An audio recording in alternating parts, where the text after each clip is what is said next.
Yeah, really nothing quick. My name's Trent Reese. One of the members of SOS Jerusalem. We're going to go ahead and kick this off because, yeah, it's already till 10 That's the land navigation part one. Um, this class, we're going to go over how to read topographical map. We're going to lay out how to lay grid points, recognize features on your map, basically how to navigate with a map, use your compass, protractor, all that good stuff. And then in August, we have part two of land navigation where we're going to have a camp out with the whole group. You attend this class, so want to come do part two, you're more than welcome to come out and do it with us. We're gonna have a little course laid out where we can navigate from one point to the next point and understand what you're talking about and all that good stuff. It's very much a two-way class, so questions are really welcome. If you see something you think that I need to communicate better, please do. If you got a question about something, sometimes I'm not always the first about how to communicate. Uh, yeah, definitely we need it. It works best for two-way communication. So everybody here got a clipboard with the map that I printed out. You guys got two? Okay. So first thing I'm gonna go on is Caltobo is where I printed this map out at. I've been playing with it extensively. Colby put me on to them. You can get the app on your phone. You can get the you can also use your login from your phone to use it on your laptop at the house. Really check it out. It is a slick little map navigation device. What's it called again? Total. You guys have sheets on your clipboard. Feel free to take notes on them, all that. Take the stuff home with you. The only thing you can't take home is a map, protractors, and compasses. But yeah, Caltoba. I was playing with it last night. Then because I couldn't sleep. You can lay out everything in it. You can lay out cell phone coverage. You can lay out weather patterns, lightning strikes, forecasts, and all that good stuff. It is really cool the way that one works. It's probably the best one that I've found yet, and I had a really good one I used to use. So, first thing we're going to talk about is there's some important information at the bottom of this map. One, your scale right here. That's for trekking measurement, so you know exactly the distance that you're going. You can use your protractor to measure that. You can use your compass to measure that distance. Go from point A to point B, so that way you know exactly how far you're tracking. The other one that's really important is declination, and that is in the right lower corner of it. Okay. So that little declination there shows you grid north versus magnetic north, and it's got a degree reading on it. And on this one, it is 9.9 degrees. That is really, really, really important to understand for the map for the area that you're in. Okay. Because declination changes. The further from the equator you get, the closer to north or south pole, the closer you get. Declination changes, it expands out. And I didn't know this until last night. It turns out true north has changed significantly where it's located on the earth in the last 100 years. Yeah, didn't know that. I actually watched a big YouTube video on it last night, and it turns out it's like migrated its way across the north. It's mind blowing. I did not know that. Blew my mind. So what you said GN and magnetic north, what was the G again? Grid north. Oh yeah, I'm completely unfamiliar with all of this, just so you know. So this class is, I want to be clear, this is not to make you an expert. It's to get you into it, give you enough information to be like, I need to further my education on this. I highly recommend that you buy some extra books. Get on the internet, start researching it, play with it, because this is a skill that if you don't do it, it will disappear real fast from your brain. And I used to do this a lot in the service. I did a lot in some of the schools I went to. And I've spent the last month refreshing my memory on how to do this because it disappears fast. Okay. Okay, thank you. Yeah. That's a good question, though. I love it. Okay. So everybody sees this map I gave you. It's Plenty Word Reservoir. I picked it for some really, really important reasons. Initially, I was going to use the City Rock Springs and surrounding area. This actually works a lot better. The reason being is it's got everything we're going to talk about, features. So everybody here see these gradient lines? You got black, gray, black, gray, black, gray. Everybody see what I'm talking about? Okay. So those are your slope indicators. like right here, black, gray, black, gray. Those are slopes. Okay. And on this map, they're every 10 meters. The spacing is every 10 meters. Okay. And it's important to understand that because if you blow a map up and print it out, that's going to expand or narrow according to how you have it printed. Ready to go. Okay. So they're called slopes? Yeah. Slope indicators. Okay. It's basically telling you that you have to stop climbing up, like a hilltop, ridge, finger, those kinds of things. They're important to understand because the farther apart they are, the more gradual your slope is. The closer they are, the steeper they get. The steeper your terrain is. Like right here, see how close they are together? That's a very, very steep terrain. Okay? And if you understand what you're looking at, then you can fly your way out of it. Steep terrain, kind of slow, fingers. See that? See how these are close together? It's really steep. Fingers. See how they get closer together? That's really steep. And then this area right here would be a mountaintop. Okay. And then if you guys look on those areas I just showed you, there's little numbers by them, like 6,200, 6,537. Yeah. That's your elevation. Okay.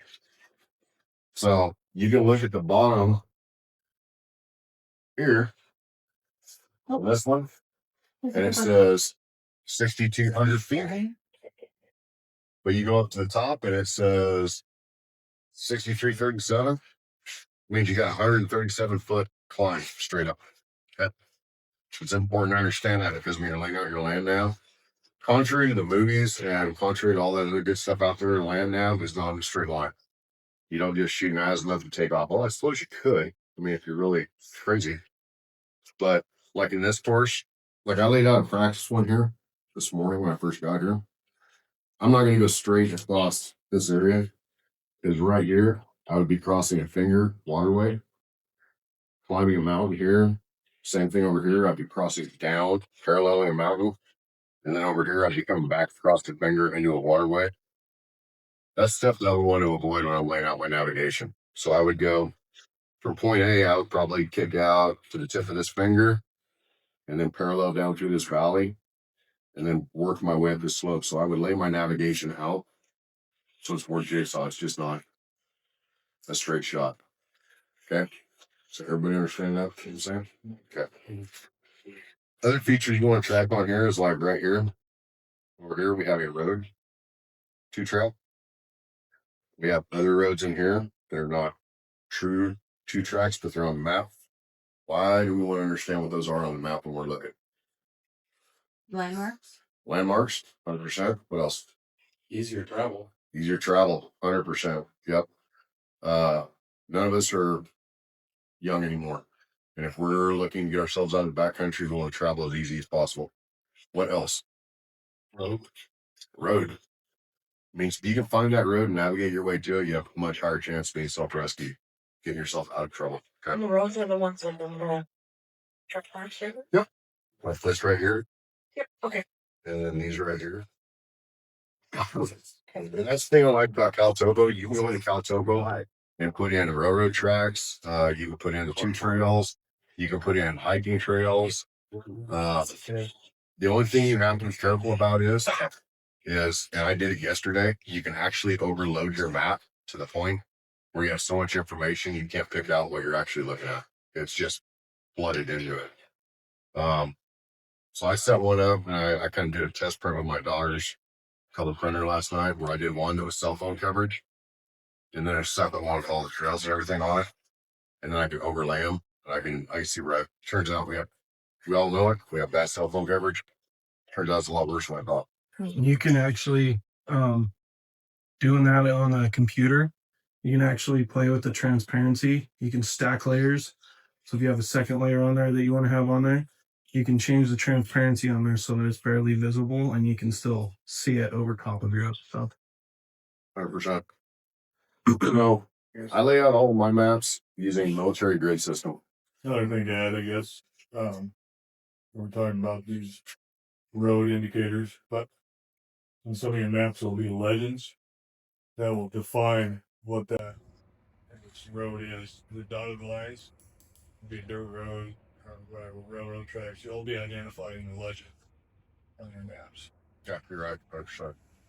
You can build your own legend too with Caltopo. I found that out about a week ago. It's really handy. Yeah, I can't stress how handy that Caltopo has been putting this stuff together. So like I said, I set my maps up to military grid coordinates. Military grid coordinates is 4, 6, 8, or 10 digit coordinates of pretty much any GPS out there now. You can get it and program it to do 8-digit coordinates, 10-digit. The reason that I do that is really, really simple. I'm sorry, I have not had enough coffee today. If I get lost and I know my location, I can grid it out on a map, or I have a GPS that has my information on it, but I don't know where I'm at because I don't have a map. I have a GPS. It's got my 8-digit, 10-digit grid coordinate. I can call that information in, search and rescue on, what is it, Wyoming? It's the 307 emergency channel. You can find it if you Google the Wyoming 307 emergency channel. It'll give you step by step how to program it into a handheld radio. And radios like this that you can pick up, throw in your back. You can put that into there, and it's monitored 24/7, 365 across the entire state. They started it years ago because these are really popular now. But it is way, way, way easier to communicate 8 or 10 digits to the search and rescue team that's coming to look for you than trying to tell them I'm at longitude this, latitude this, and yeah. But with a 10-digit or an 8-digit, like an 8-digit military grid will get you within 50 meters of your position. If you give them a 6-digit, it's I think it's 6-digit is like 500 meters of your position. It's more than close enough for freaking search and rescue to find you. Okay. That's how I set my maps up. Once again, you can do that with Caltopo. You can set up the grid on it. I did it with this in about 10 minutes. So if anybody wants to pop up here and like crowd around, this will be easier for me to show you what I'm talking about. So on the maps, you've got your east to west lines, which is 76, and you have your north to south lines, which these ones are marked 22, 23, 24, 25. Okay, same thing, and those are your grids. So when you get ready to ride out, Courtney, where did you put that notepad with your? Okay.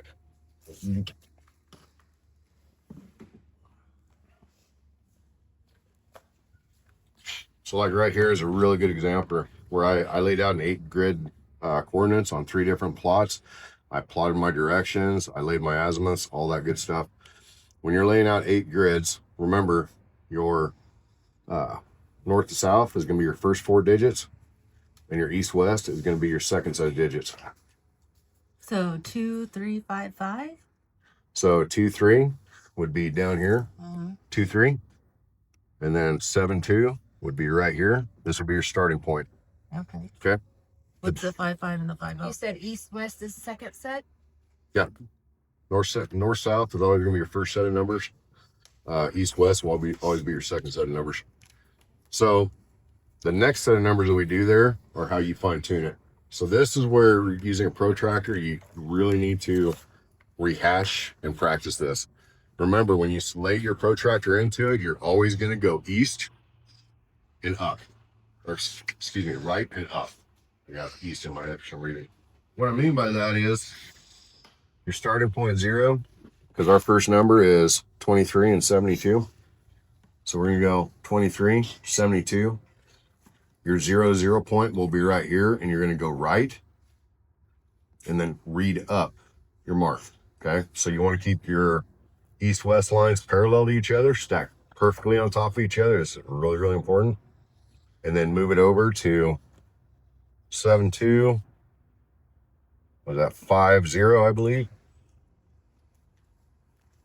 That mark was right there. Okay. So you're saying that those 8 numbers, that's your 8-digit? That is your 8-digit grid coordinate. Okay. Yep. So if I call that in, I would get on the radio. I'd be like, "Hey, I'm lost. but I have an 8-digit grid coordinate for you. I am at, be really clear, we're going to add this in here real quick, radio comm stuff. You don't just read the number off. It's not, I'm not at 2350 or 7250. Okay. You're going to read it out as I'm at 2355 -7250. And you want to enunciate each number because they blend together on the radio. So you go right and up. From where? Where's the starting point? So your starting point is 23 and 72. So 72, 23. This is your starting point. Okay. So 00 right here. So you're going to go right and then read your hash marks up. And How that's going far to be right are we going? So your first number right here tells you how far right. So 23 is our starting number here. Uh-huh. Okay. 72 is our east-west. Okay. So it's 72 to 5. Starting point, you're going to the 5. So you're going to go right to 50. Okay. Mm-hmm. And then 23. Where's the 5 and the 0? So it's just 5 and you're not using the 0 because you're not going past the 5. Okay, got it. Okay. And then 72, 50, which is right here. So 72, you're going to come up to 5, 0. And there's my first point right there. Okay. So I want everybody to take my protractor and just look at this dot. And this is really important why I have all these pencils here and not using ink sticks or markers or any of that.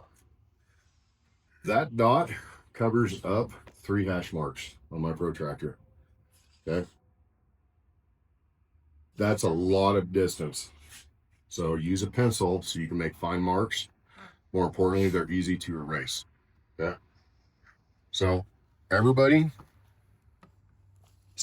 before we move to the next point, does everybody understand how to use your protractor? Because I'm going to go through it again right now. I don't. Well, this is why we're practicing. Get your protractor. So 23, 72, 72, 23. So you set the 0 at the 23. So this is a protractor? Yep, this is a protractor. Where's the 0 here? Yep.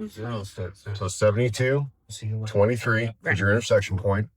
Your zeros are on the intersection point, and then we go right, and we're going to go right to 50. But we're keeping this perfectly squared. I thought it was 5. I can't read it Is right. it not 7. No. 23 is right here. That's where this vertical line we reads in at. 72 is east-west. So 72. Okay. 50. 50. Hold that right there. And then 23, 55. So we're going to come up to 5. Halfway in, it's right there. Got it. Okay? If we're doing it that way, then why didn't we put these numbers before those numbers? Habit. That's how I was taught to do it. Because that's east, west, and then north, south, right? But you could do either way. You can do it either way. You can go back and reverse. do it the other- I tend to do them that way because it's easier for me to communicate across the radio, and I've been doing it that way my entire life. Mhm. So, but this is No, stuff- I mean, so communicating it this way. Yeah. But could you go back and do this first and then that? yeah, 100%. So then we would be starting, As long as you start at 00 on your intersection point, which is 72, But 23. Right? you always want to do your east-west. So remember, you're going to go right with your protractor and then go up. Okay? So right. East west is right. Yep. So we're moving the protractor right, and then we're going to read up. Okay?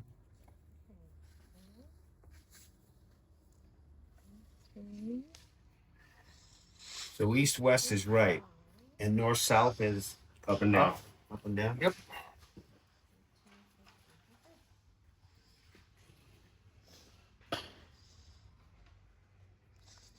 Two, three. 72, 23.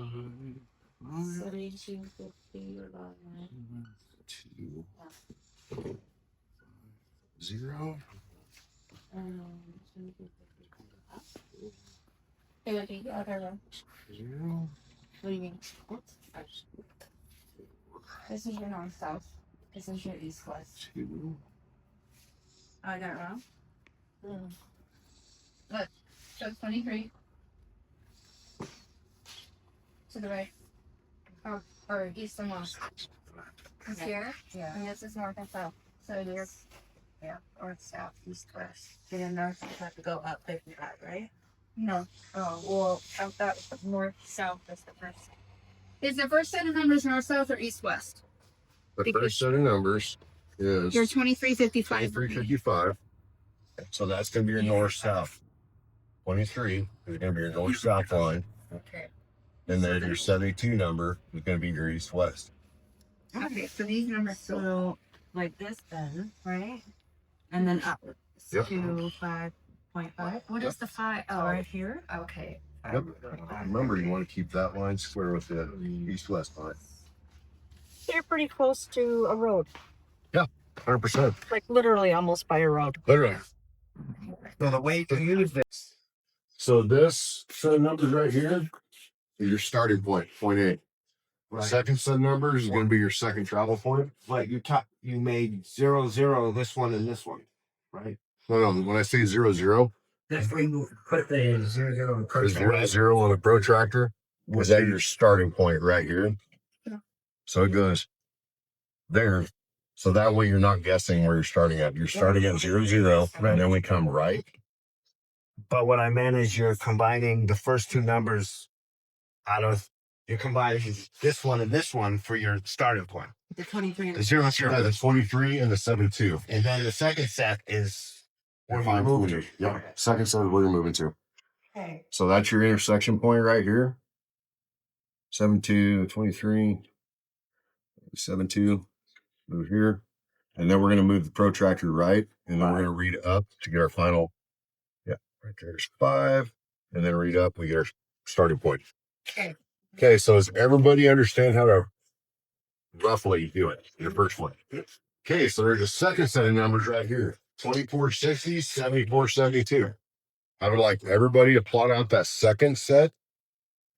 And then there's a third set right below it. 2565, 7268.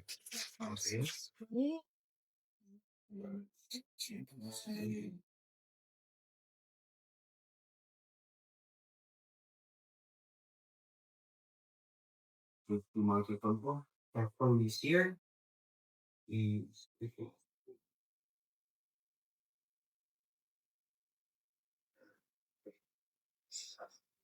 That would be the starting point. Okay, who took my protractor? I did. Oh, you took my group. So just so you know, I just want you to know, At the 72. that protractor has been around the world Okay. twice. Right. So You don't want me to use, touch you, it then. you can use it. No, because I'm Red six. clumsy. Well, no, I think it's up. No, it's 7.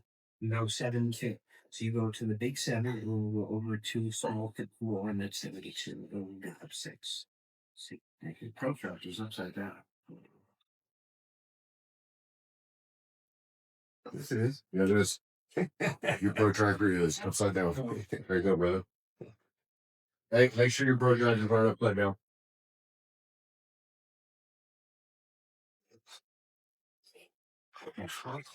Wow, we were ready. It's like it sounded. I'm going to steal your. I want to show you this right now. See how big you're making your dots?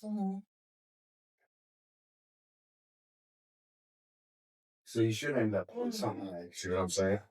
So make little marks that you know are there. Spot. And This is a cheat. the second spot way up here. Yeah, just don't get right. So you gotta find the third spot. tiny little. when you guys do a dot on your map, okay, and you're making your mark and you find your point, just make a dot. And then take your pencil and do this. Because the big circle will tell you my mark is in there somewhere. Okay? That way you're not trying to hunt for it. Okay?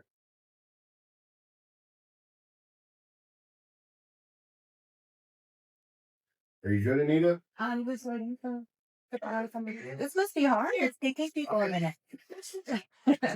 This is one of those things I do enjoy doing, but I hate doing it because Come check mine. yes, absolutely. Please.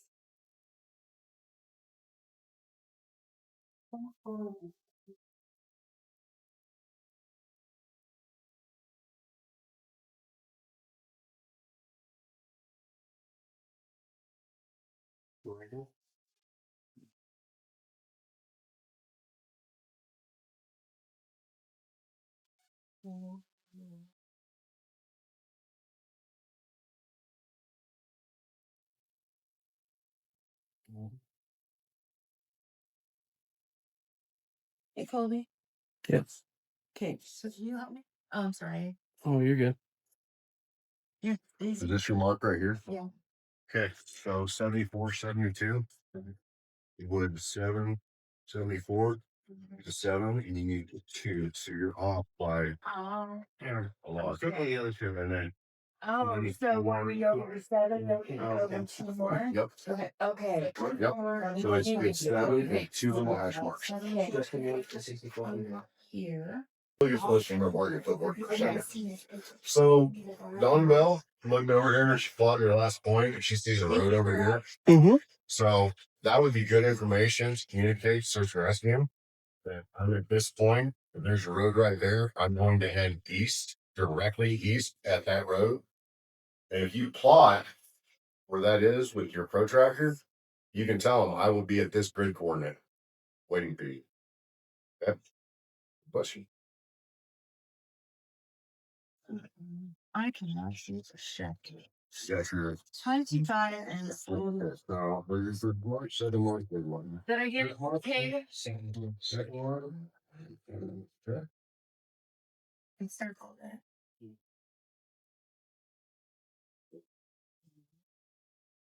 Yeah. I haven't got it in one.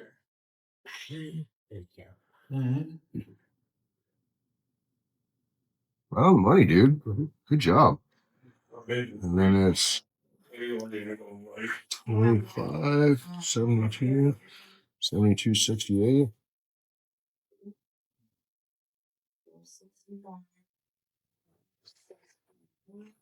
Then 25.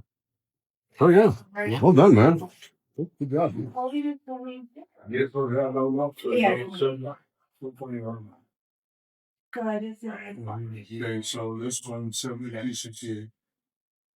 So you put your zeros in 72 and 25. Okay. All right. No, a little bit. I don't know. Remember, second set of numbers is east-west, which is move right. 25. Move it right, please. Did I tell you wrong? Yes. They're saying opposite. Okay, So that is 72. Maybe it was 72. Look at that distance right there. That's probably underneath. 25. Okay. So that when you're, this is one of those cool things about when you're doing a map. Double check 2, 3 times your numbers and everything before you go calling them in. Because a little misfile on your map, or you call in those grade 4 now, and you're in deep country. Okay. Okay. 55. 65. What got me to the same spot?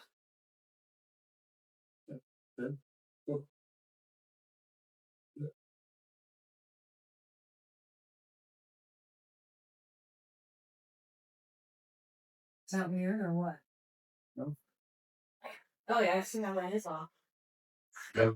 A little bit off. I mean, 65, 68. Okay, so is everybody done? Yeah, I think so. Okay. Definitely not. So now, if one or 3 coins, we're gonna make azimuths. Okay. So there are 2 ways you can do it. You can do an azimuth. One, you can do it with your compass. Everybody talks about using a compass to shoot your azimuths. Yeah, it can be done. What is the term? I'm sorry, I haven't heard of it before. Azimuth is direction of travel. I saw that. Eight. There you go. AZMATH. So you can use your compass to shoot an azimuth on your map. It can be done, okay? Direction of travel. It's also a humongous pain in the ass. The fastest, easiest way that I've learned how to do it. Thank you. Use your protractor. You guys look at your protractors right here on the edge. there are two different readings. The outside edge is mils. You're not gonna have to worry about that. The inside one is 365 degrees, and that is this one right here on the edge. Those are your degrees. Okay. So if I take your protractor, look at the center of it. You guys see that little crosshair right here? Yeah. That cross? Yeah. That's the exact center of your protractor. Show you cross. That's the exact center of your protractor. Okay. So where that intersects at, lay it over your starting point. Okay. Like so. Okay. What's their starting point again? That first plotting point. This first point. Oh, okay. That's your starting point. A. Okay. Lay that intersection over that. Okay. The important part is that you have to square your protractor as close as possible to your north-south lines. You can use the east-west lines too, as long as it's squared. Okay. And one of those cheats you can, oh, wow. Okay. Yep, we're good. Okay. So when you look, I'll trade you. That was yours. Okay. So intersected right there. If you guys look on your protractors, that north side of that cross in the center, there's a line right next to it. Try to get that as evenly parallel to that line, or use any straight edge on your protractor to your north, south, or east, west line so that it's as square as possible while you're still on your mark. Okay. Everybody good? Okay. And then you can either take a piece of paper and lay it over your protractor like this, from your center mark to your next travel point, and it's up 30 degrees, 32 degrees travel. See that one here? Yeah, for this one. So a cheat you can do is take your protractor and go from point A. Another cheat you can do, if you don't mind making marks and trying to bleed on it, but lay your protractor straight edge from point A to point B and draw a light line. So that way you already have your direction and travel point out. And then you can throw your protractor up on it and see your line through the protractor. Okay? What's the purpose of knowing how many degrees is that? Because that's the direction you're going to go. To point two, right? Compass. For that second numbers is that? Yep, that's point 2. Okay, so this is why we get 30 degrees. Yep, so if you I'll show you a little, maybe a little better. Yeah. So if you do point A, where's your second point? Right there.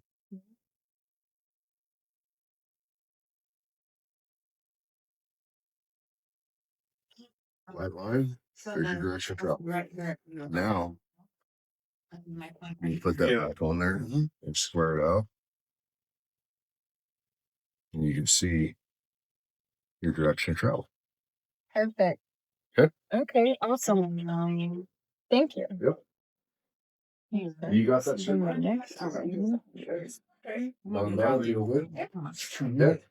You guys good? Okay.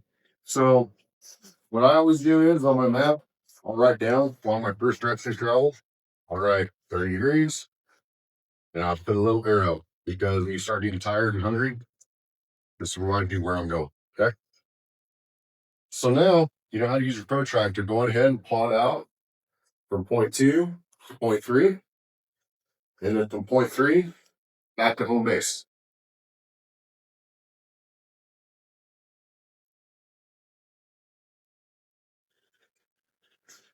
Please make sure you write down your degrees.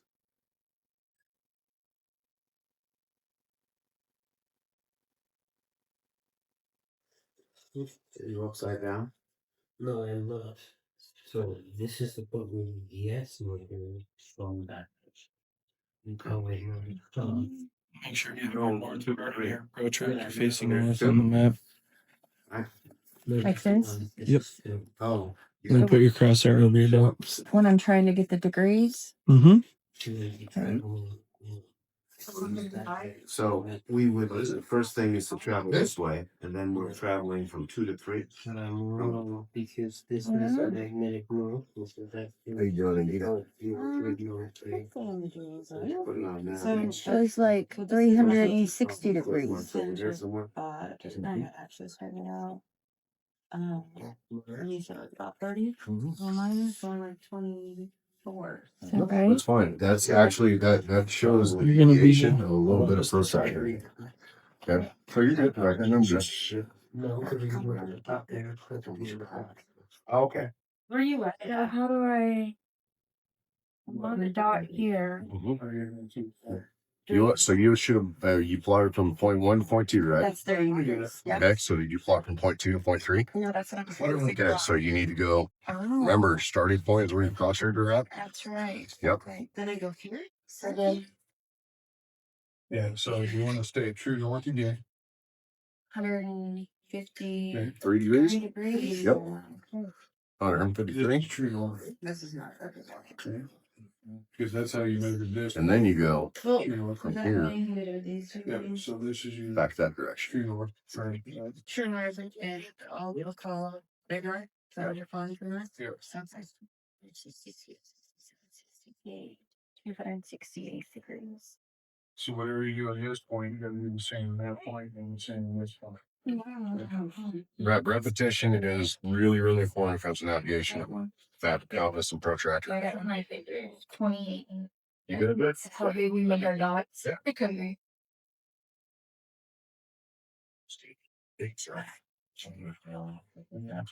Follow that. Okay. I go here. Hold on, it's thrown off. Yeah. I think using color pencil. So you got your degrees, solid your protractor. Yeah. Okay, so first question. What is our degrees from point A to point B, please? 30. 30? Okay. 30 degrees. From point B to point C, what is our degrees? I have 153. 153?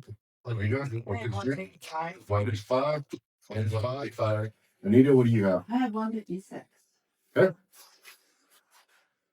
And from point 3 back to home base. 268. 267. 267. 265. Okay.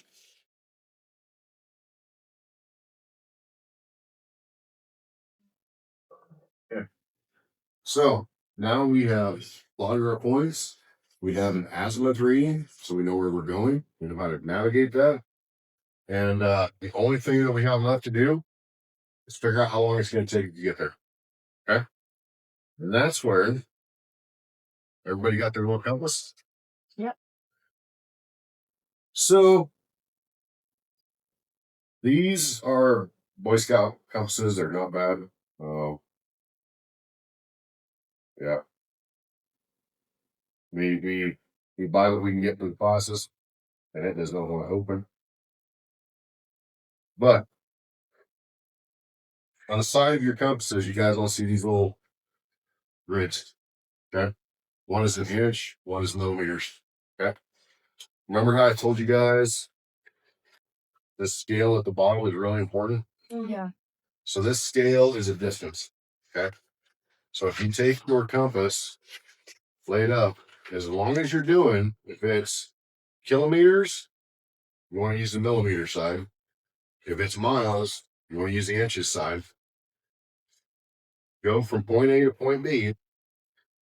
Figure out how many of these your compasses you need, the grids, and then put it against your scale at the bottom.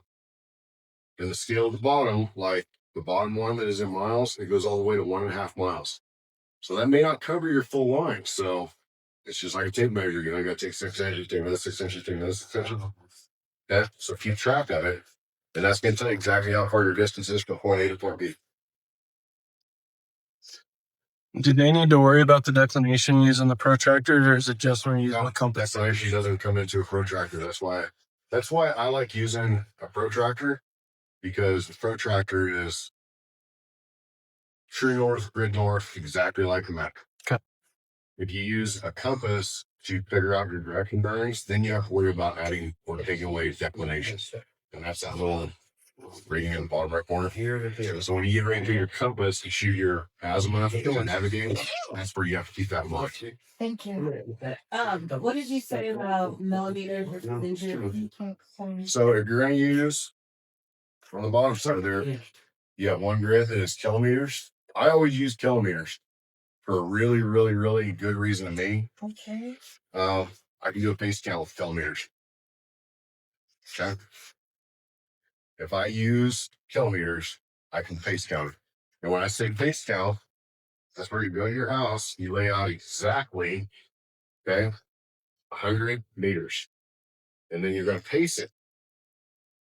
Get you a starter stopwatch on your phone, something like that. Start at the beginning of your 100 meters. You're going to click it, and every time your right foot hits the ground, you're going to count it. So it's 1, 2, 3, 4. And when you get to 100 meters at the end of it, in your pace count, that's exactly how many paces it takes you to cover 100 meters plus the time. So then, when you're navigating with kilometers on your map, you can track that with like ranger beads, or I've known people that they drop coffee beans in their pocket, they keep a handful of them, and when they get to their like rest point or something, they pull those beads out. I've pulled down 9 beads on a string, so I've done it 9 times. That's 100 times each. That means I'm moving 900 meters. And if I know that it takes me, my distance is 1,800 meters, I'm halfway there. Okay. You said meters. And does that correlate with the inches or the what do you call it on the compass? Or the Millimeters. millimeters. Yep. Yeah, use the millimeter side of your compass for the kilometer on the scale. Use the inch side of it for the miles on the scale.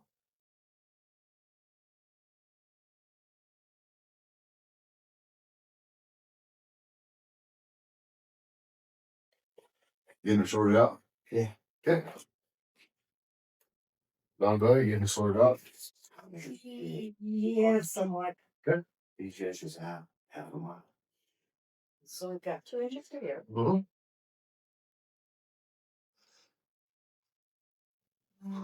What's up, Chastity? You look like you're thinking. I am Half a mile. making sure I need to be sure I read this right. So it's actually 3/4. So this is the kilometers. Zero. Yeah, this is what we want to use. Yeah. The centimeters. You have Millimeters. millimeters, Oh, millimeters. and then you have inches. So I want to use this millimeter. Yep. Okay. Thank you. Getting it sorted out? Yeah. I got lost. I don't know what am I supposed to be doing again now? The third. Okay. So take your compass. So half a mile. Yeah. So are you going to use inches or millimeters? Wonderful. Check, take it with millimeter. So you go from point A, where your starting point right there, That's 50 millimeters. 50 millimeters. And what I would do is take your pencil, make a little mark right there, and you know where you left off at. And we know that a full This is a mile and a half. so you're looking at 1.4 kilometers right there. Okay. Okay. So 1.4. And then you do it again. From there to your finishing point. And you already know a full millimeter right there is 1.4. So you just double that. So 2.8 So 2.8 kilometers. kilometers from point A to point B. Okay. Okay. Thank you. You're welcome. Chastity, how are you doing? I got it. What?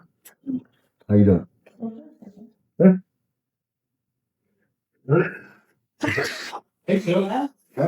Thank you. I just went down there on the scale and measured out 40 millimeters was about okay. So I just did 40 for you.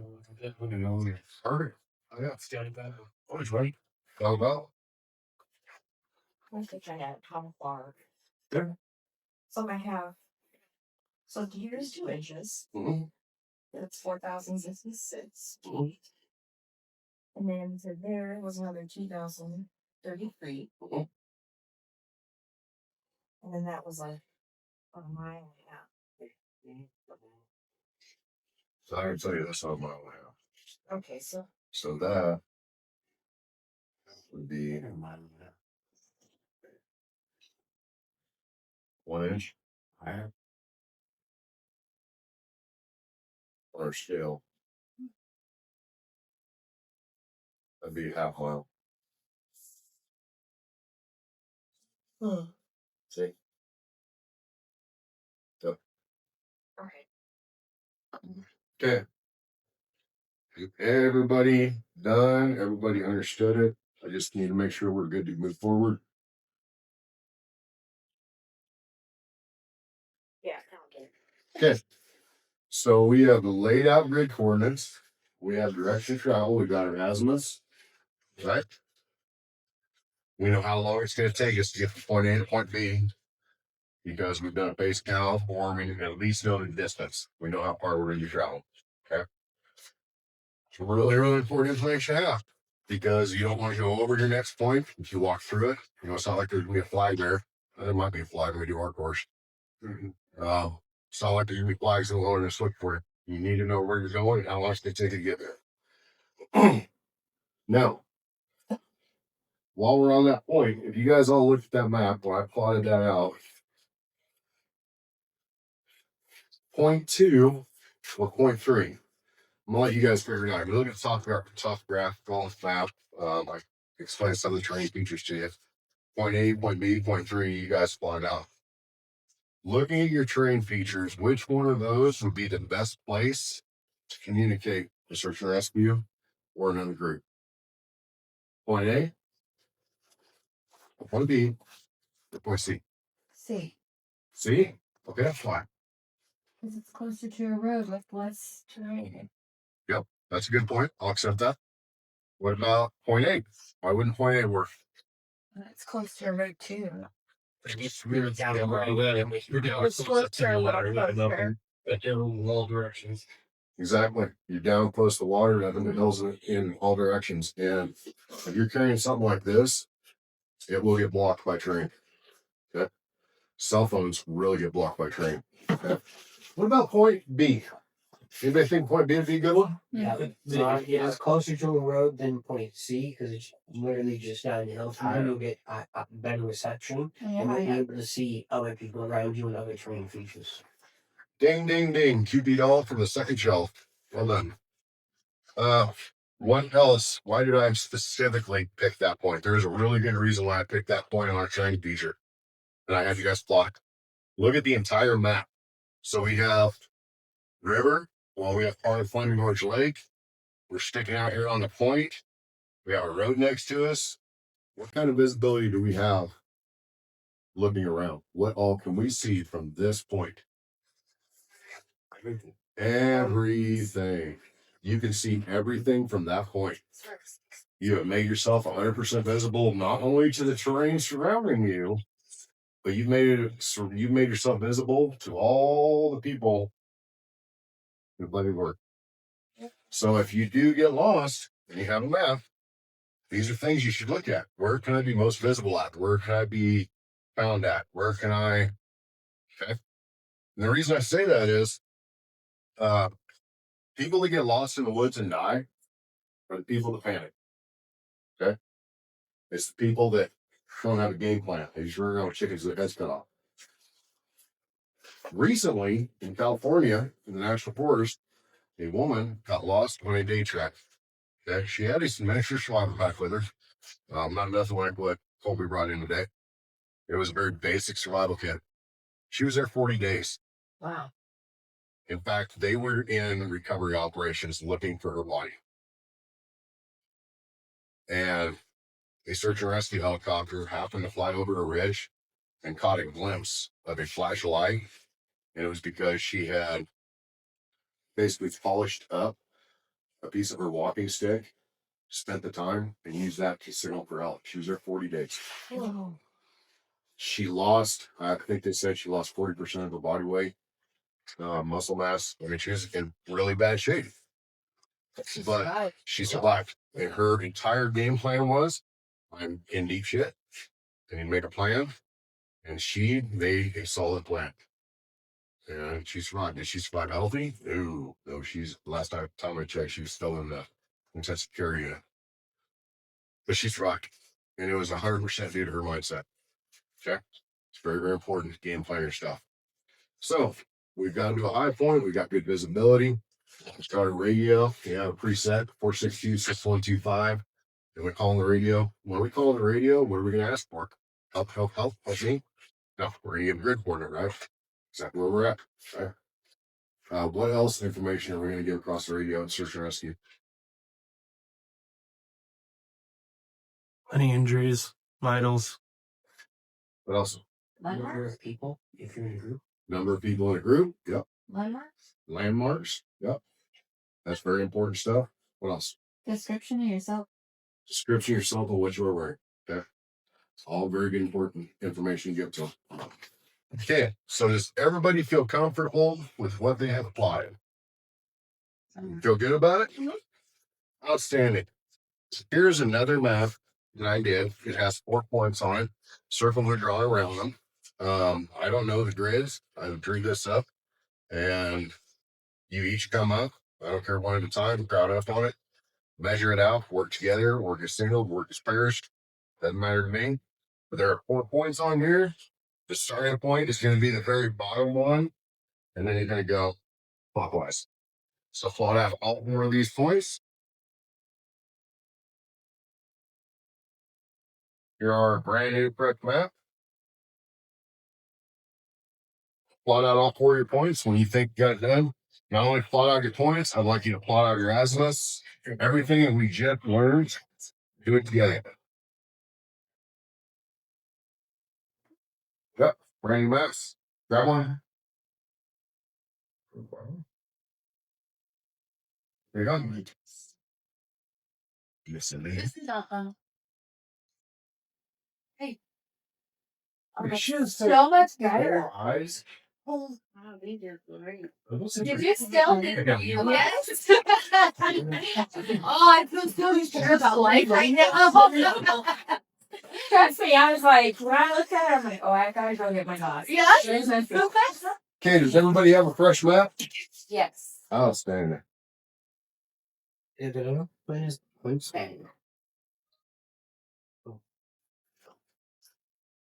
Okay. I think she got the. Mm-hmm. She has the map here. Oh. That's your plot. To make sure I have the code smooth here. One there, one in here. What? Stop. One. What's it mean? It's the map right here. There's the one there. You have to use protractor to measure your mouse. Yeah. There you go.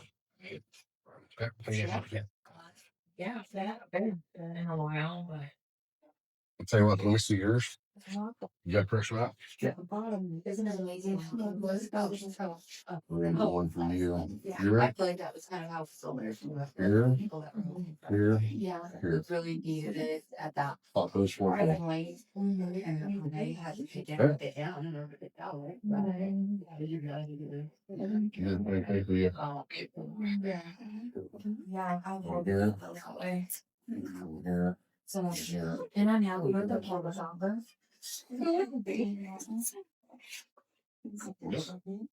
Jesse, you have your map? I'm gonna just give you 4 points on your map. Okay.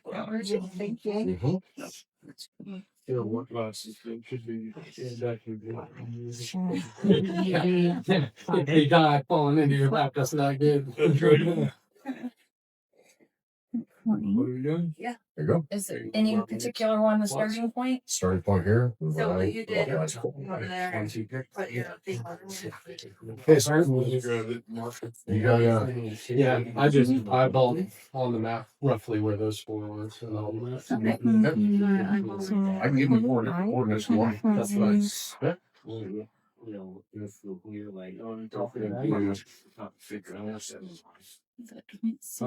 Yeah. Same thing, right? So our job is just to do this. There you go. 1, 2, 3, 4. There's 4. Good wet. Oh, good boy. Consistently got Okay, has everybody got some random coordinates? Yeah, 7 green. 2. Mm-hmm. North, south, 172. east, west. It's about 48. Yep. You want to write yours down, please? Oh no, you're good. North, south would be up. West is right, left.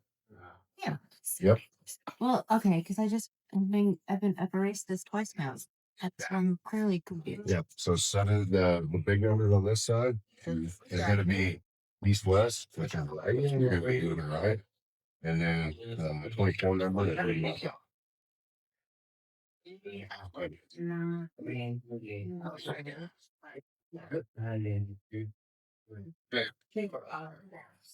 Oh. Yeah. Oh, God, I'm looking glasses. Huh? Need some reading glasses. He took I a know. break, didn't he? Holy moly. I find that funny. These small reading glasses. You just got them yet?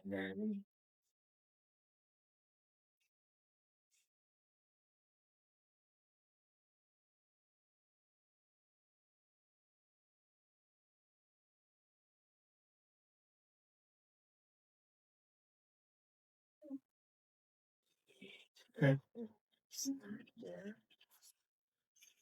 So you always read right. Reading right. And then reading up. Right, then up. Okay. So the lines before this plot point is where you're going to start at 0. So this is going to be the 0 point. Yeah, go ahead and stick the protractor on there. Let's do it together. So 0, 0. Right 0, there. 0, yep. 72 and 23. Because your dot is where? You have to forgive Right me. here. I don't have glasses. Okay. Okay.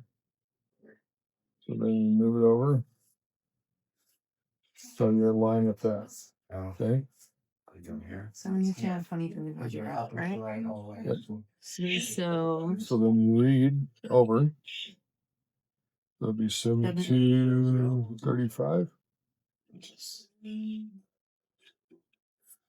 72, 35.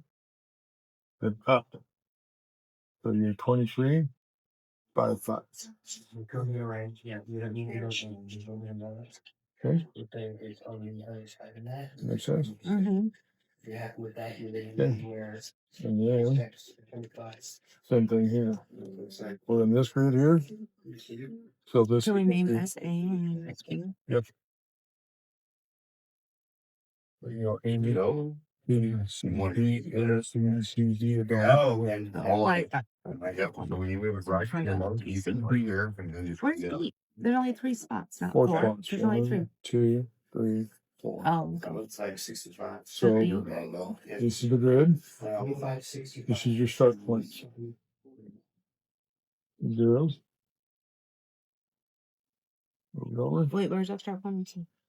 This is the grid. Bottom left corner of that grid this is is always the grid. 0. Okay. Okay. How are you doing, sir? And Good. so that is moving from You're pretty darn good, 72 aren't you? and 25. Yep. It seems more complicated than what it really is. You do it about 3 times, and you're like, I don't know why I was stressing over this. This is easy. This style. 72, 35, is that what it was? Familiar to me. So 72, 25. If it makes you feel any better, So this first one time I is got this book, 72, I- 25. Okay, and then 72. I'm not in a mindset where I'm wanting to learn something. I had 72. points to find in 48 hours. Wow. And then over up to 30 miles. here. That's Yeah. 25, 9, 66. 66. nasty. Yep. I think I'm doing okay. Okay. 66. Yes. That's D. G. Fantastic. Okay, grid. This is the grid, right? Yep. Okay. and that's the corner of this grid. Okay. And if you'll move your hands, your Oh, freaking hands, 74 and 24. And Okay. that is where the 0 goes? Yep. Or this 0? zeros. Okay. Okay. I'm sorry, 72 and 24 again? 74 And and 24. yeah, and this is 8. 3, 4, 7, 4. So, Okay. how is Oh, my eyes are hurting.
So those two are working together to build their map, and then you guys are gonna double check their work. So this is an old marine thing. They each got 2 hats to a map. They're gonna have to work together about their coordinates. They each have their map, and then they gotta get together and walk from one map to the next. And the reason I threw that into this is because a lot of times maps out there, when you get it, like you put in Flaming Gorge, it doesn't go past the Utah line. So you'd have to get a separate map for that. So if you have to travel from one map to the next, this is where that would come in. So they have 2 different maps, They have 2 different maps. You want to try it? 2 different coordinates. Are they the same? Are you hold it up? I gave them all 2 different maps. Oh, okay. I was just, you and Dave can do this. One here.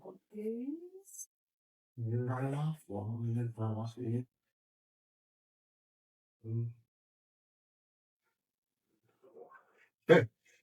You each get one, and then father and son will do the same for you guys.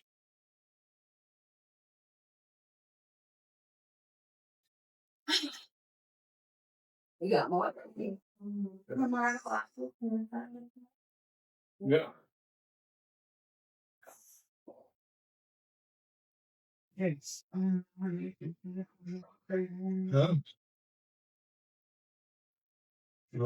Okay, you each get one map, one for you, one for yourself.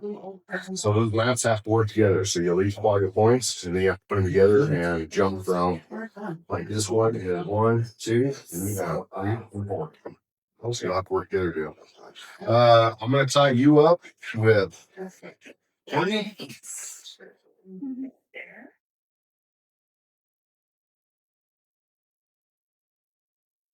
You want to draw the line or measure my spot right here. Okay. Okay, so you got 1 and 2. Go down from 2 to 3. Yeah. Okay, sure. And Figure it out the map. Courtney, figure it out the map. Oh, so you have your this Good. It's the same path, same level of zoom, same just so the nose having No, pretty good. No, have to adjust your map. You have to make one map to the other map. Okay. So when you're making your maps, one half to the other half, you're gonna have to use terrain features and figure out which part of the map goes to which part. Okay, on the side. and it starts here.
Are you wanting from this?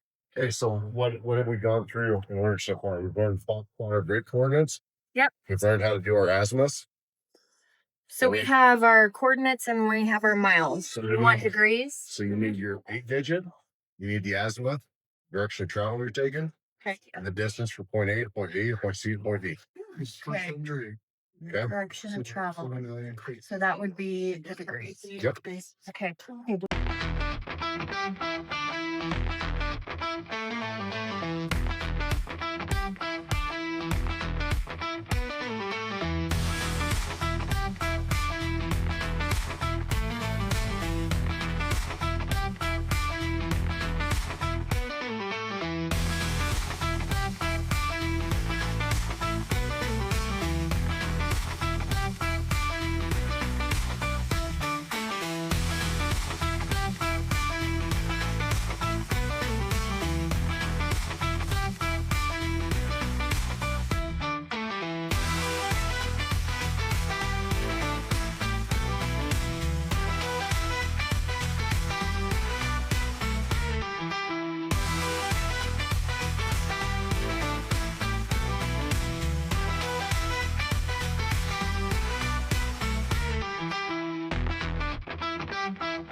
question. I don't know if you're going to get into it or not, but when we went back and we went hunting, I didn't go hunting with the guys, but it was one of the guys hunting. Yeah, compasses and stuff.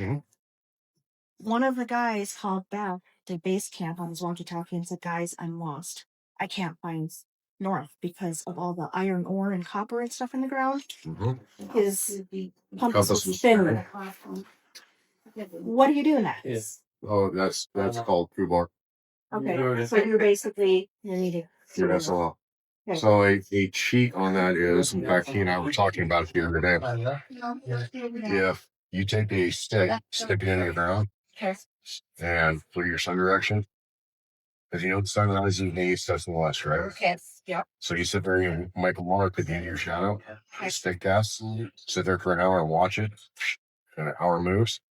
So now you have a direction of travel for your sun, which means if the shadow moves this direction, you know that the west is that way, east is this way, so north is that way. Hey, what if you have no sun? What if it's a rainy day? Or if I'm lost and it's a rainy, nasty day like that, I'm gonna go find a nice place to cab up and build a fire and get comfortable. Okay. And remember, it's all about making a plan.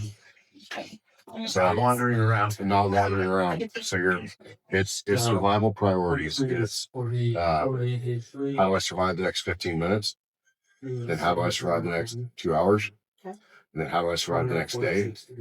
And now how do I survive another week? Have you got that happening with compasses? Okay. Yep.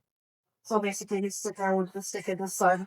So there's some really, really cool ways. It's one of the reasons I used to wear a watch that had hour hands on it.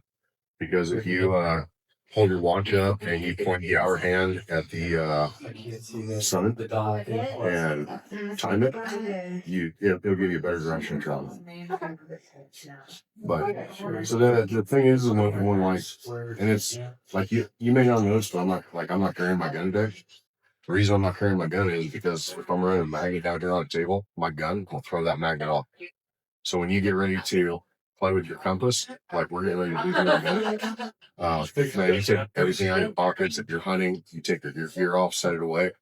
I seen a movie a while back where the hero held his rifle and stuck his compass on it. It's like but like, yeah, anywhere there's heavy iron ferrite, anything like that, like up in Yellowstone, because of geothermal activity, geothermal creates electromagnetics. That screws your compasses all the time.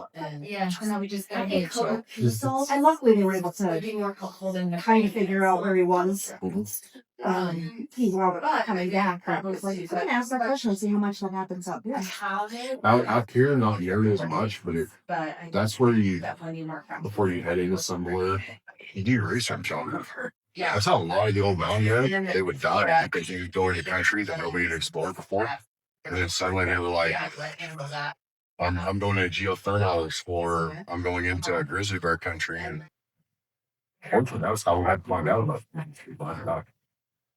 Overseas, we couldn't transfer compasses at all. We actually had to, when we went to Saudi and Kuwait, we had to get different compasses and refigure it because our declination was completely 180 degrees reversed. Okay.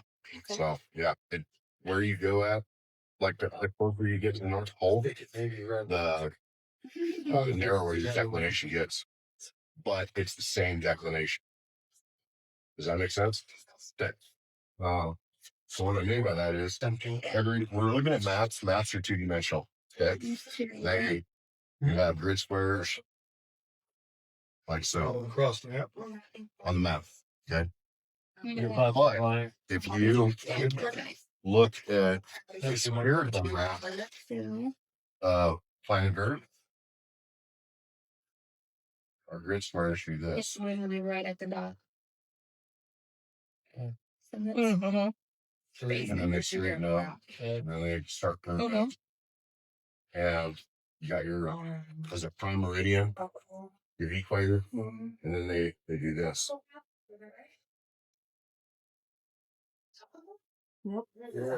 So this right here, Topograph. we're gonna call it right now. This right here, We'll just call it 1,000 meters. Okay? That's 1,000 by 1,000 squares. Even up here, that's 1,000 by 1,000, but it's smaller.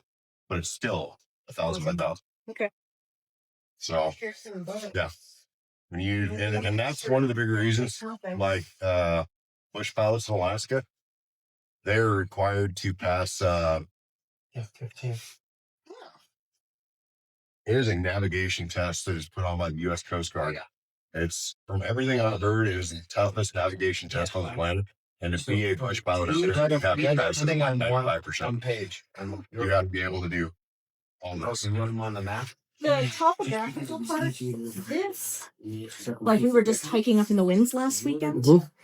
This I understood, like when Josh and I were hiking, because I knew that if it's closer together, we're going to have more of a hike than if it's further apart. Yeah. So that part I completely understand. If I'm fully trying to figure out, okay, if I had to do this just with a compass and just a map. how So would I know? you can do it with a compass and a map, and you can find your spot without a GPS. And what it is called is, and I am not going to teach this. I want to be clear. I'm just talking about this. I don't know. What it is called is shooting a back azimuth, and you do it from 3 different focal points. 2 is okay. 3 is better. And what it is zero-off compass. And if I'm shooting an azimuth, I'm going to use that building over there. Okay. You go down here to your compass, and you're going to turn your red so it matches your magnetic north. Okay. Mm-hmm. And then I'm going to put my mirror up, and I'm going to sight through this little sighting point post right here. It's just like a gun sight. Okay. But I'm going to keep my mirror tilted so that I can watch my arrow in my red spot. And more importantly, it allows me to go, oh, my azimuth is 196 degrees. So if I take a map, and this is some military shit right here, but I wish more civilians would spend time doing it.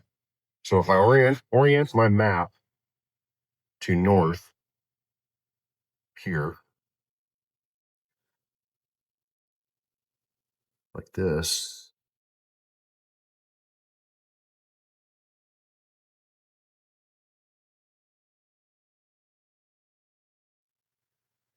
then I can draw my azimuth. And what I would do is I would just come right down this and make a really long line. And then a second azimuth. You want to typically pick a terrain feature that what I was taught is you point out with both your hands and then go 45 degrees. And what terrain feature you have over there gives enough distance. Okay. Because if you have it too close together, it's not going to be any good. But if you go 45 degrees off and point at that terrain feature and then shoot azimuth off that one, then you come back and draw that azimuth and do a third one. Okay. And suddenly you have back azimuth your position. Okay. And then, since you have back azimuth your position, then you can take Then your you can start gridding it out. Yep. And your now this is really clear. I want to be clear about this. See how this actually happens in real life when you're doing back azimuth. Your lines are not going to perfectly intersect. But it's so we're at 75, 51.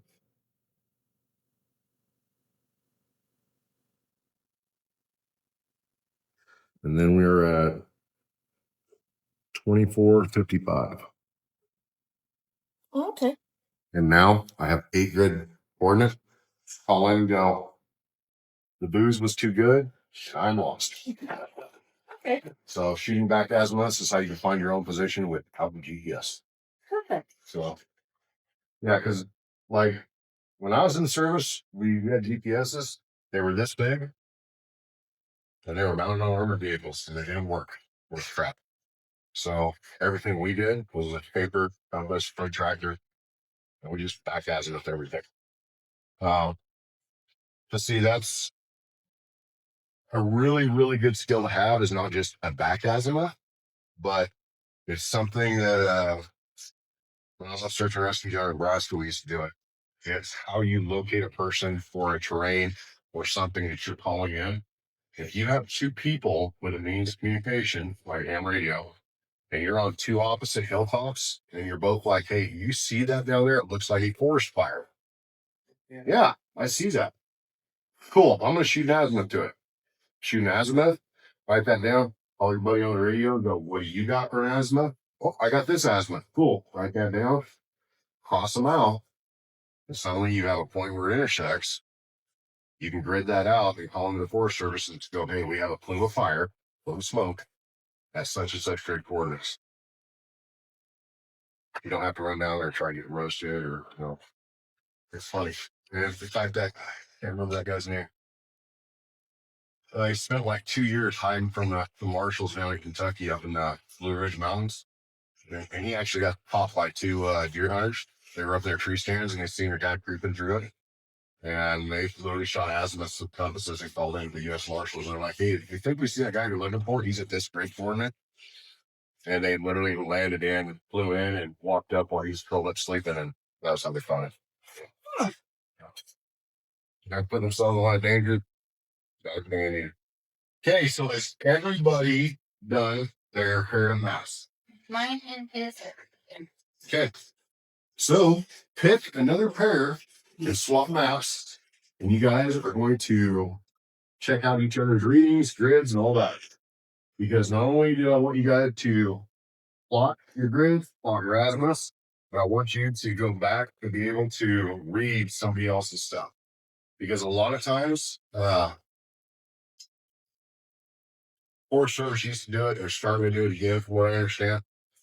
They will give maps with areas that are off limits you can't go into, and they'll have trails that are off limits you can't go into. So you need to understand how to read their group and like read the grid coordinates and their direction of travel and be like, yep, I can't touch this trail. I can't go anywhere near it. Okay. So swap maps and start double checking everything.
Yeah, so that was Okay. that was a really, really good question. If you guys get to the end of your scale here where it's 9 and then your next mark, it's gonna be 1 0 0. Okay. You're gonna add a 0 because you're saying 10.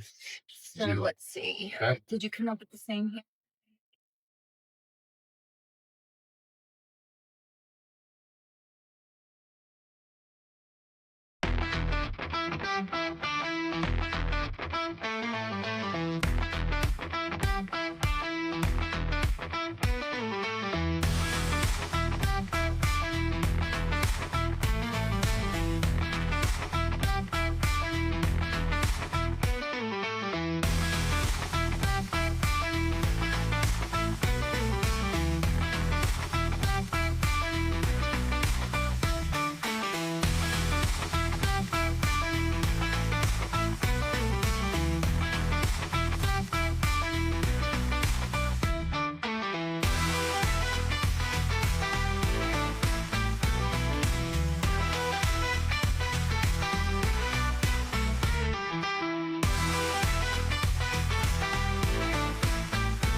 so as everybody double checked everybody else's work, what was the consensus? How did everybody do? I learned a big mistake. What a big mistake? Yeah, on the compass, Okay.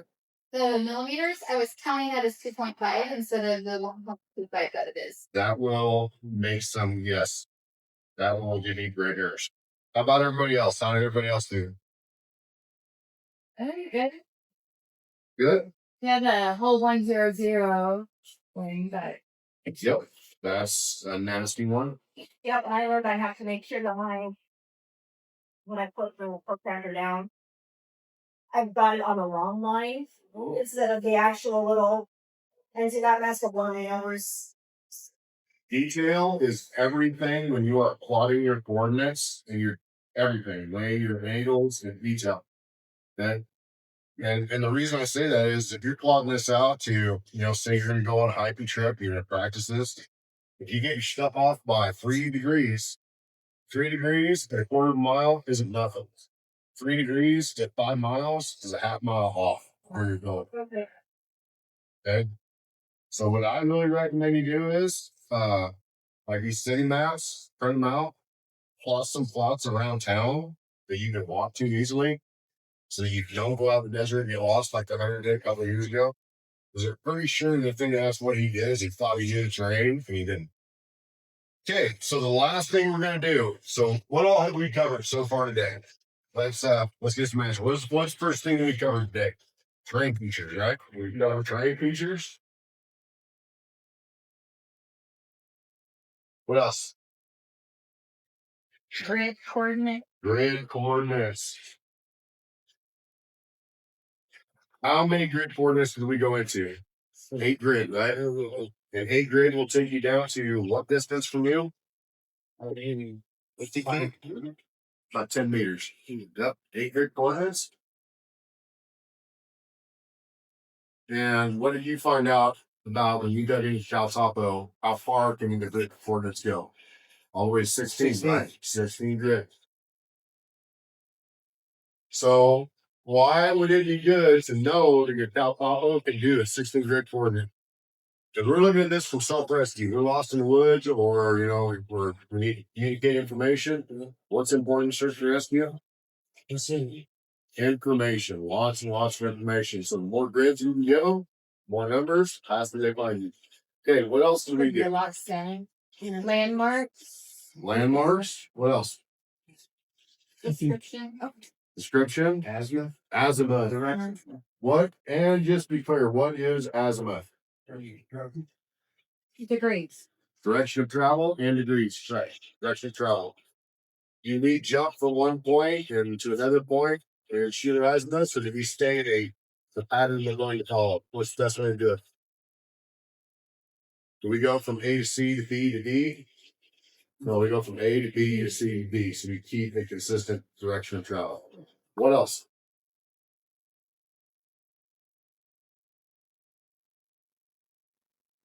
We also learned how to measure our distance, right? Yes. Yeah. Travel distance.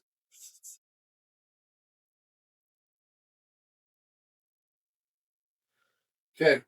So like I said, this class that you hear gets you something extra. But it is there to kind of let the appetite and make you realize this is something I need to practice more and learn more about. So any questions before I do the last thing of the day? Huh? Okay. So this is where people's brains usually get fried. Exotic compass. Okay. Everybody wants to pop up here real quick. We're gonna go through this. So the very first thing, those of you that know me real well know that I carry a gun all the time. I'm not packing my heat today for one other big reason. Why is that? And Dawn's not allowed to answer because she already figured it out. Yep. The iron, the steel, and your belt, all that, you'll throw on the guns. So I'm not carrying my heat today. So Dawn brought up a good question. She's at Uber from Upper Peninsula. And what happened? So our friends were out hunting in Michigan, up the peninsula, and everybody was out and everybody had compasses. And one of the guys got on his walkie-talkie and said, "I'm lost. I cannot get back. I don't know where north is." the iron and copper and all the elements underground was making his compass spin, and he couldn't get back. Luckily, he kind of gave landmarks, and they did get him eventually. But so I asked that question if that'll happen out here. So where would that be important information to know beforehand? Like we're going into an area, check geological surveys, check the maps, that kind of information's out there. If I'm going towards areas that high iron ferrous content to it, I'm definitely not gonna try to use my compass in it. If nothing else, I'm gonna try to shoot azimuth to get you either around it or through it as fast as possible. So you know. Okay. So when we get ready to use our compass on our map, we have our azimuths. You guys get all three of these points and laid azimuths very first thing in class, right? Okay. So all of that has been leading up to using this. So the first thing we're going to do is we're going to take our compass, we're going to zero it out to north. And when I say zero, there's a mark right here. Like these little compasses you have right here. They all say it right here. This is your bearing, north. You see there. Yeah, these compasses do not like that. Now it's finally lining up. So that's true north right there. Magnetic north. Okay. So the first thing we got to do is we take our map. Does everybody remember when I talked about remember your north-south lines and your east-west lines? Yes. So what you're going to do is you're going to orientate your compass along north-south on the edge. Okay. And then you have to move your map so that your red is on your red.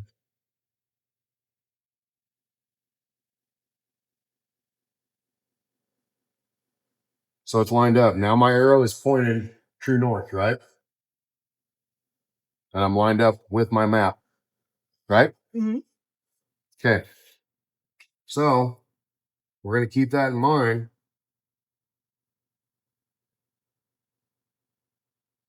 Don't move your map.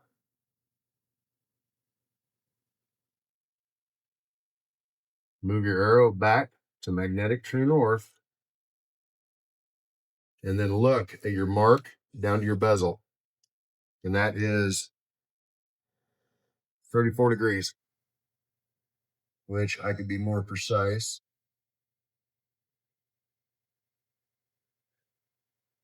Yeah, 33 degrees. Okay. So now I have my compass set to my azimuth that I'm ready to navigate on. I have it oriented to my map. Everything is good to go, right? Everybody understand that? You're gonna want to make sure that you line all of that up with north first. Yep. Oh, So the very first thing we do is we set this up you got that, right? and you orient your compass North. to your north-south and then twist it around. Now my map is pointed north. My compass is pointed north. My map. Okay. I'm north. Yep. So now I move this. So Like that. are not good compasses. No, we're gonna have better compasses next year. See, this that was already now it took a ding. North. So That's 30 good. degrees. Because you I'm gotta gonna have him check me. now you're Remove your map. No, it doesn't. No, I'm gonna have him map. I So- measured it 30 degrees. You know, it's So- interesting. It weren't there, but now I put it over here, and it's probably because there's some steel over the table. Yep, there's some steel on the table right there. So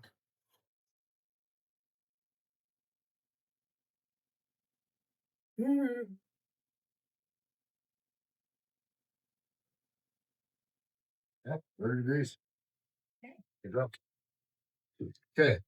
So now let me just move that back. So I have my compass set to 30 degrees. That's my direction of travel, right?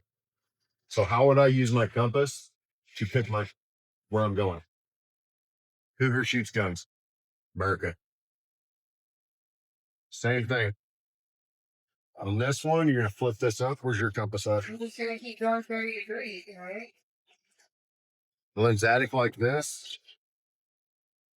You flip it up. There's an aiming wire right here. There's a little post right here, and then you aim it just like a gun. You're gonna look through the rear side aperture at the front side post. What if yours doesn't have that? So with yours,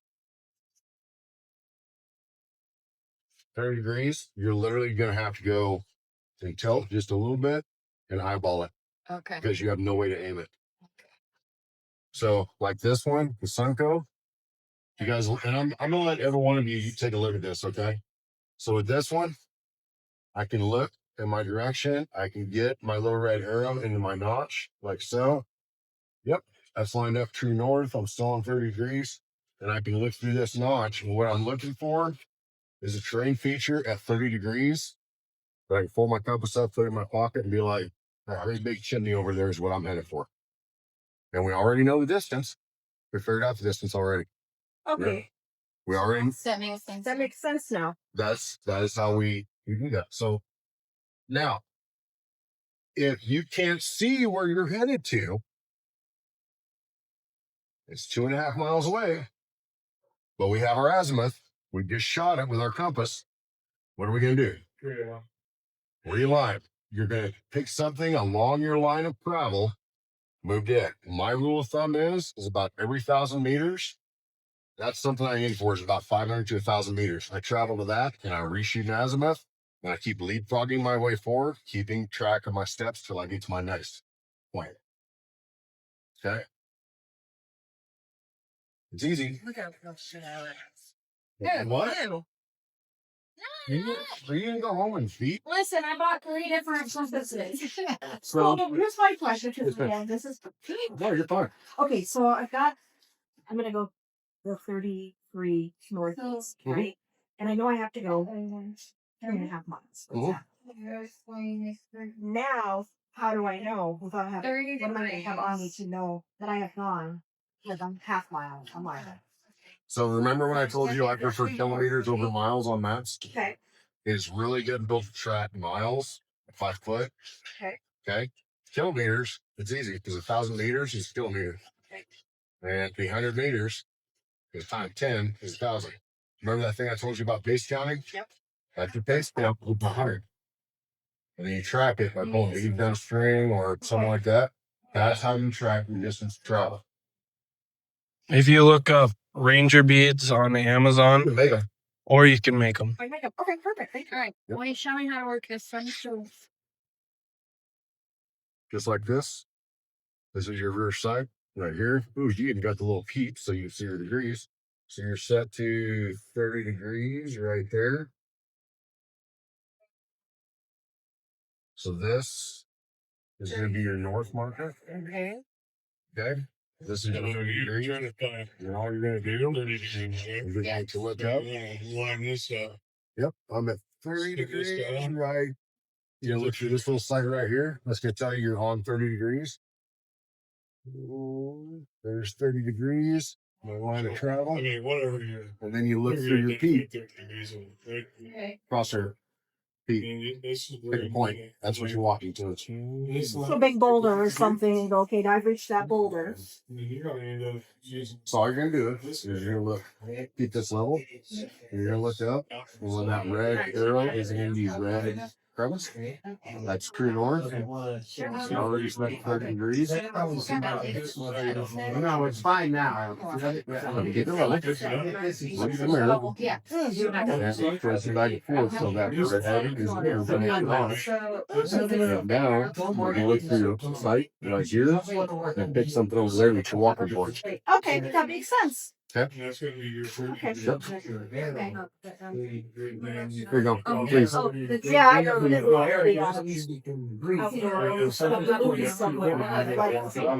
Yeah. So with Harpoon, we're going to have a 5-spot course where Okay. So you're in start. It's be like your grid coordinates, plot it, Here's your azimuth. Make your azimuth. And we'll walk it with you. And when you get to the next one, it's going to do the same thing. Here's your grid coordinates. Plot it. Okay. So I got something to add when you're done. No, please do. Please. Okay. So if we come across the terrain, right, and there's something that you didn't identify on the map, like you can't cross, let's say, the easy way to do it is when you stop at that point, look around your terrain. Whatever you got to do, you got to do Oh, you know what? just the opposite to recover. No, because when you stand up, So you wait. walk along and cross a ravine. So Taylor's a ravine. when I'm doing this, so we have it set Use up. your arm at 90 degrees. Okay. So this is set Pivot up, at right? 90 degrees. With And then whatever distance you walk to cover that ravine, let's say it's 100 steps. Okay, so north, south, and then it's 100 steps that way. But it's 50 steps to cover the ravine. Get back. You got to do 100 steps back, and then you'll get right back in line. And then do another 90-degree turn, and you should be back at the point where you stopped. Does that make sense? 50 steps farther. You're on the same Yep. line. But now you're 50 steps Yeah. further. Yeah. Does that make sense? Mhm.